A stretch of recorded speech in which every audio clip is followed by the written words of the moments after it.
Hi, everyone. I'm Dr. John Whyte, Chief Medical Officer at WebMD, and you're watching Coronavirus in Context. We're hearing a lot lately about the long-term effects of COVID-19. To help share her personal experience with COVID, I've asked Rachel Baum from New York to join us. Rachel, thanks for joining me today. Thanks for having me. Let's start off with your story because you actually got infected in March. Tell us what happened.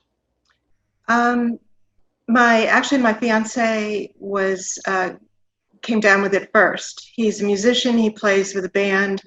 One of the band members is married to a nurse who worked in a hospital who had tested positive.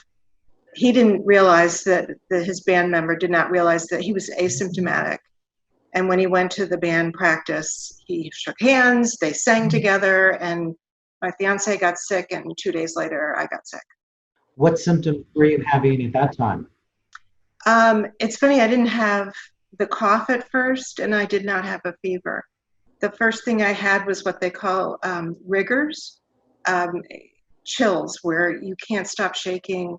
That lasted 3 days, where I was under blankets, nothing would stop it. It was the most bizarre feeling, almost like you're having a seizure all the time. Now, Rachel, did you have to go to the hospital? I did not go to the hospital. I was afraid to go because I'd heard, number one, they don't want you to go unless you were like on your deathbed, and I didn't feel that I was on my deathbed yet. I did call the physician, I called the county board of health, and I called the hospital to find out if I could get a test because the symptoms were similar to what I thought was COVID-19. Nobody had a test. None of those places had a test. This was around March 10th, 11th, or 12th, around then. When did you start to feel better? Um, okay, it is July now. Mhm. I've had periods where I have felt more normal, but I've never really gotten better. I've had numerous, what I would call a relapse, where for a couple of days, up to 10 days, I feel worse than I did in the beginning. Um, and so I've kind of, because it's been over 100 days of being sick, I'm kind of thinking this might be my future. Rachel, it's been 100 days, as you pointed out. Wow. What's been the worst symptom? The fatigue, it's like a fatigue I've never had before, where, for example, we'll go for a walk with the dogs. I'll get maybe, I don't know, I used to go 3 miles, no problem.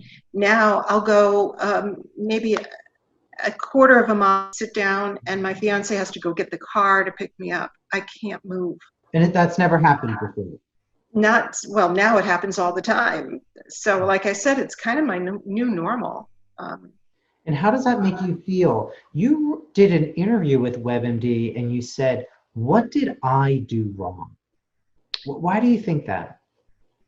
I tend to blame myself for getting into predicaments. And so I kept thinking, why is it that I'm getting affected this way? So many other people seem to get better or have minimal um, symptoms. And then I started looking at the people that have died or have been on ventilators for days and days and days. And I'm thinking I'm one of the lucky ones. But I know that there are thousands of people like me, that have been sick on and off for long periods of time and never really get better, never back to the way that they were before. And that's in that COVID, it's called Long Haul COVID Fighters. It's a Facebook group. And I think there's a couple of other Facebook groups, but this one is international. There are people from all over that have the same types of symptoms or recurrences like I do. What are your doctors telling you? At first, they said stay home, self-care, lots of fluids, lots of rest, come in if you can't breathe. Um, but there's an element of can't breathe and also having trouble taking a deep breath. You don't know what it means, can't breathe, unless you're like panting. And is that taking a deep breath? Is that really not, should I go to the hospital? There were so many times I didn't know, should I go? Should I not go?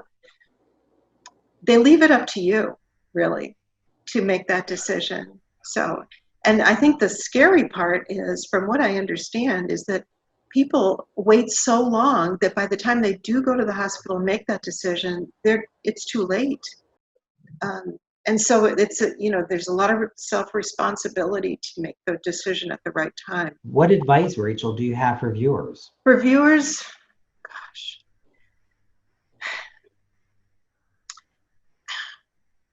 get a support group, because so many people discount this. Physicians do, your family and friends. How could it last that long? Oh, maybe it's all in your head. Get over it already. Everybody's tired of you being sick. Like I'm not tired of being sick. I am tired of being sick. But you can't. These are real symptoms. I have stabbing in the back of my back all the time. I have chest pressure all the time. It's hard to take a deep breath all the time. It's not in my head, but you do tend to get discounted.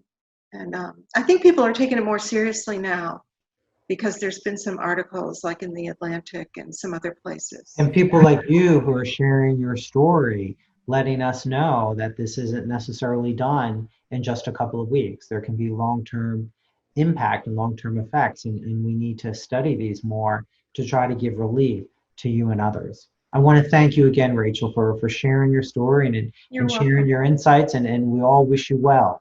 Thank you so much. I appreciate that. And thank you for watching Coronavirus in Context.